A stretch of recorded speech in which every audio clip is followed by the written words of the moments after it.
Shalom teman-teman dan Bapak Ibu, berjumpa kembali pada sesi ini dan salam sejahtera bagi kita semuanya. Om Swastiastu, Namo Buddhaya, Salam Kebajikan. Dan mari bersama kita melihat beberapa informasi terbaru mengenai situasi yang sedang berlangsung antara Israel versus Hamas. Dan beberapa jam belakangan kawan-kawan dan Bapak Ibu semua, salah satu variabel yang kemudian menjadi ramai ataupun menarik perhatian masyarakat adalah mengenai sikap dari Israel yang tetap bertekad untuk melanjutkan serangan kepada pihak Hamas di jalur Gaza sebagai balasan atas serangan Hamas pada tanggal 7 Oktober yang lalu itu, yang sudah hampir mendekati 2 bulan. Dan kemudian diantaranya ini juga direspon oleh Menteri Luar Negeri kita ya, Menlu ini ya, di sini dikatakan kawan-kawan semua, Menlu Retno tak bisa pahami sikap PM Netanyahu ingin melanjutkan perang. Lebih lanjut di sini diuraikan bahwa Menteri Luar Negeri Republik Indonesia Retno Marsudi mengaku tak bisa, katanya tak bisa memahami sikap dari Perdana Menteri Israel yaitu Benjamin Netanyahu yang masih dan ingin melanjutkan perang dengan kelompok Hamas di Palestina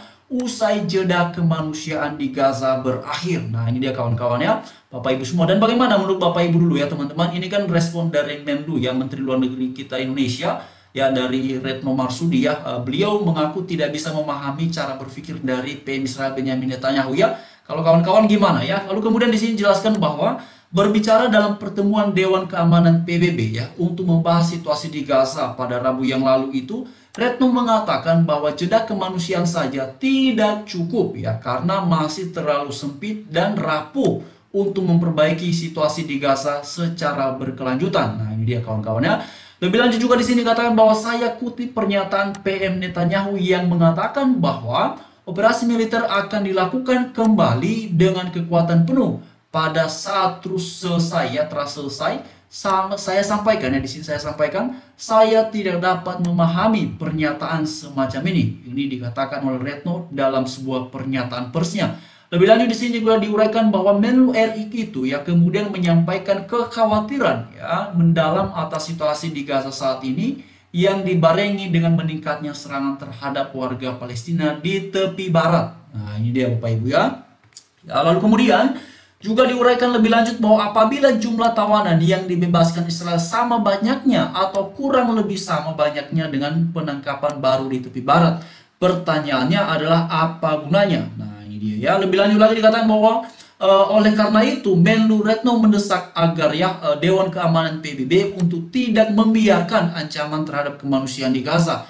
Ya, Dewan Keamanan PBB ataupun DKPBB harus bisa mencegah agar kekerasan tidak terulang kembali di Gaza. Ya, itu tegasnya. Lalu kemudian Bapak Ibu semua juga diuraikan mengenai dalam hal ini Indonesia mendorong DKPBB untuk memastikan ya bahwa pemberian bantuan kemanusiaan tanpa hambatan di seluruh wilayah Gaza serta dapat termonitor dengan baik ya.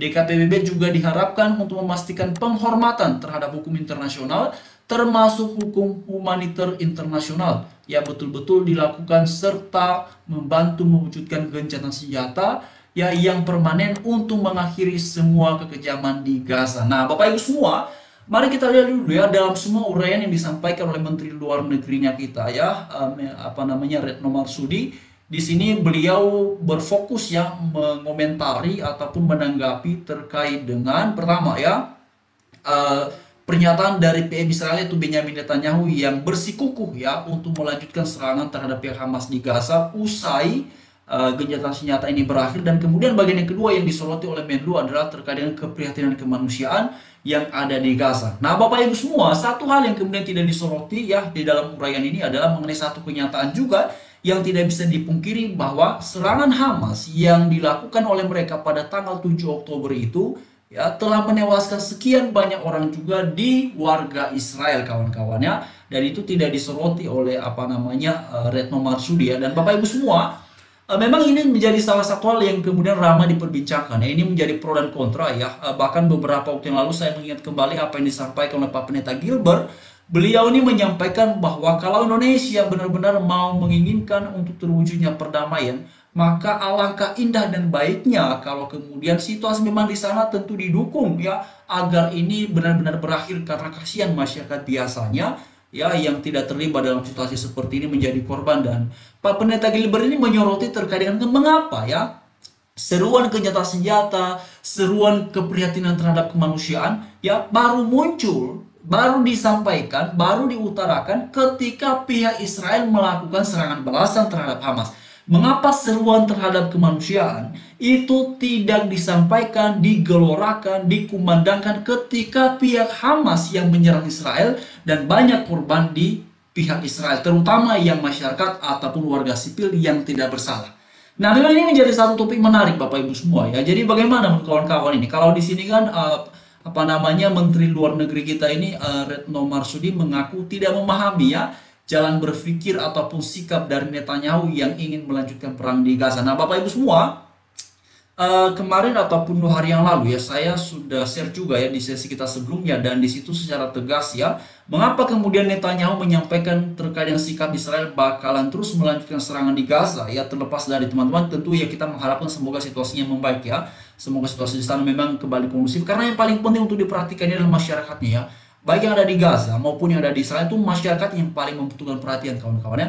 Jadi alasan dari Netanyahu ini adalah karena pertama ya mereka apa namanya harus terus melakukan serangan ini ya, karena ini menjadi salah satu cara agar semua sandera itu yang ditahan oleh Hamas bisa dibebaskan, karena menurut Netanyahu pembebasan sandera ini ya tidak lepas dari tekanan ya, tekanan dan juga serangan yang mereka lancarkan ke pihak Hamas di Gaza. Jadi menurutnya teman-teman ini juga disampaikan oleh Menteri Pertahanan ya Yoav Gallant, bahwa hanya dengan tekanan lah ya para sandera dari Hamas ini ya, para sandera yang ditahan oleh Hamas ini bisa dibebaskan ataupun bisa dipulangkan kembali, dan tekanan itu adalah terkait dengan ya serangan-serangan yang intensif dilakukan oleh pihak Israel ke Gaza, terutama serangan utamanya adalah pada pihak Hamas. Lalu kemudian Bapak Ibu semua, yang kedua adalah terkait dengan pernyataan Netanyahu beberapa waktu yang lalu ketika pertama sekali diserukan adanya gencatan senjata, kan pihak Israel ini secara jelas menolak kawan-kawan ya.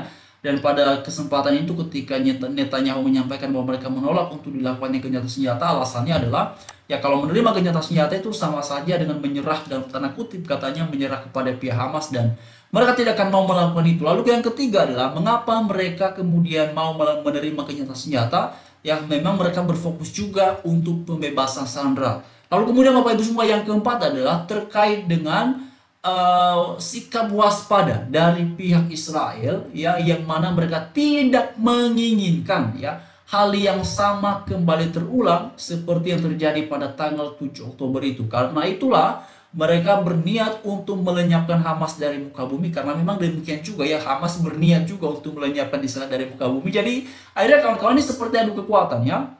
Lalu kemudian adalah terkait dengan niat dari Israel untuk mengambil alih keamanan di Gaza ya, tujuannya adalah agar benar-benar Gaza ini lagi, katanya kawan-kawan, Gaza ini tidak lagi menjadi sesuatu yang membahayakan bagi Israel, terutama Hamas kawan-kawannya. Jadi Bapak Ibu semua, itulah beberapa alasan ataupun penjelasan yang disampaikan, ini saya rangkum kawan-kawannya, penjelasan dari Netanyahu mengapa mereka tetap pada tekadnya untuk melenyapkan ataupun membumi hanguskan Hamas di jalur Gaza.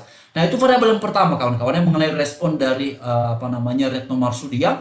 Lalu kemudian variabel yang kedua adalah mengenai ramainya ini kawan-kawan, ini terkait dengan bos Tesla ya, Elon Musk sudah melakukan pertemuan dengan Perdana Menteri Israel Benjamin Netanyahu, dan Elon Musk ini juga sudah resmi menyatakan dukungannya kepada Israel. Nah, Bapak Ibu semua, ini nantinya ya apakah akan berdampak terkait dengan ya seruan boikot dan bagaimana kawan-kawannya, karena ini Elon Musk sudah secara resmi ya menyatakan dukungannya kepada pihak Israel kawan-kawannya. Jadi Bapak Ibu semua, ini menurut Bapak Ibu bagaimana ya situasi di sana ini, karena memang kawan-kawan semua di satu sisi ya seperti yang disampaikan oleh Paus Fransiskus bahwa Israel berhak tentunya untuk membela diri, tapi juga kawan-kawan semua memang kita tidak bisa menghindari ya, dan tidak bisa dinafikan bahwa banyak sekali ya warga biasa ataupun masyarakat biasa yang pada akhirnya menjadi korban atas situasi ini. Karena itu sebenarnya ya sangat tepat apa yang dikomentari oleh Ade Armando ya, yang menyampaikan bahwa mengapa Hamas melakukan serangan seperti itu ya, padahal mereka tahu bahwa serangan itu bisa memicu kemarahan Israel, dan warga biasa bisa saja sangat potensial untuk menjadi korban atas serangan balasan dari pihak Israel. Mengapa kemudian Hamas melakukannya ya, dan mereka, dan menurut Ade Armando tentu mereka sudah tahu itu ya, bahwa Israel bakalan marah besar ya. Nah, itu dia teman-teman ya. Lalu kemudian mengenai penjelasan dari warga Israel teman-teman, yang menyampaikan bahwa apa yang kemudian dilakukan oleh Hamas ini ya itu adalah sebuah rencana yang sudah matang ya, dan katanya itu adalah bagian dari upaya mereka ya, selain daripada berniat untuk melenyapkan Israel, tetapi juga di satu sisi katanya adalah ya untuk mendapatkan simpati ya, simpati publik. Karena itulah kemudian katanya ya disampaikan oleh warga Israel kan kawan-kawannya, Hamas ini kan berupaya membuat propaganda ya di ruang publik. Ya tentu saja tujuannya adalah agar mereka bisa mendapatkan simpati dari masyarakat ya. Dan memang kawan-kawan itu tidak bisa dipungkiri nampak berhasil ya, dalam tanda kutip, karena kalau kita perhatikan di tengah-tengah masyarakat kita sendiri yang mendukung Hamas tuh banyak sekali loh Bapak Ibu ya, banyak sekali teman-teman. Tapi terlepas dari pro dan kontra, karena juga ada yang mendukung Israel, ya bagi saya kembalilah itu kepada masing-masing. Tapi yang paling utama dan yang mau saya ingatkan kepada sahabat-sahabat semua, saudara-saudara sekalian, adalah terkait dengan jangan sampai kita lupa bahwa sesungguhnya yang paling dan sedang membutuhkan perhatian atas situasi di sana adalah masyarakat biasa ataupun warga biasa itu kawan-kawannya. Jadi mereka sebenarnya yang sangat membutuhkan perhatian dunia, perhatian masyarakat. Jadi mari terus suarakan kebaikan Bapak Ibu semua, dan saya juga mengucapkan terima kasih kepada sahabat-sahabat, saudara-saudari yang sudah mendukung senantiasa channel kita ini. Tuhan Yesus memberkati Bapak Ibu semua ya. Terima kasih banyak untuk like-nya, untuk komentarnya, untuk bagikan ke media sosial ya.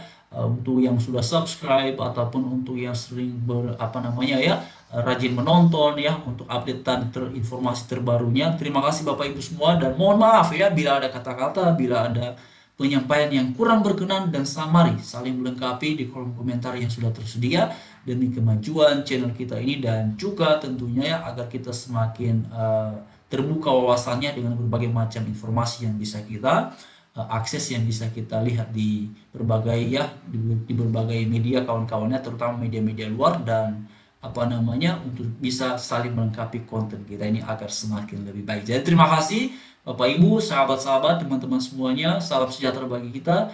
Selamat beraktivitas. Tuhan Yesus memberkati, menyertai selalu, dan salam sukses, salam Pancasila, salam toleransi selalu.